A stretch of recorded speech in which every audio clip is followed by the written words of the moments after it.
Retirement doesn't mean that your income and money has to stop working for you. Here's how you can actually sell options and collect premiums from options buyers, right? So for this example, we're going to be using SPY right here. And I think SPY is fantastic to run this strategy on because it already is self-cleansing, right? And it gives you broad diversification instead of managing your own positions across a large amount of stocks. And not only that, if we look at SPY over time, right, it always hits new all-time highs. Right now, obviously, past performance isn't indicative of future results, but for the most part, if history repeats itself, right, SPY usually always recovers, right? Now, if we go over to the trade options section, I'm going to go out about a week out to March 28th. Now, if I want to collect some premium income for myself immediately upfront today, here's what you can do, right? If I go to March 28th, that's about 7 days till expiration. On the left side, I get to name my price where I'm willing to maybe buy SPY at. So in this example, let's just say we look at this 562 put. I open it up and you could see my delta is a 0.33.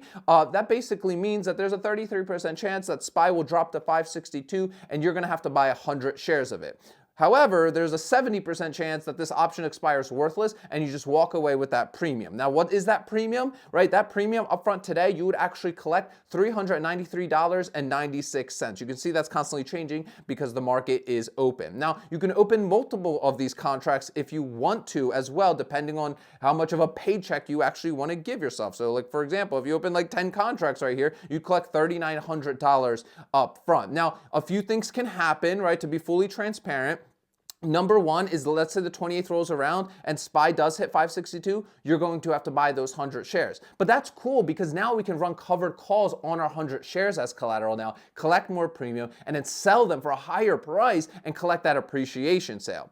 And then obviously the second thing that can happen, right, is that the option expires worthless, your collateral is freed up, and then you run the play for the next week and create really another paycheck for yourself. This is called selling options. If you want to learn more about this, make sure to like and follow. I release content like this every single day, and I have a bunch of free resources and workshops available for you. Just check the link in bio.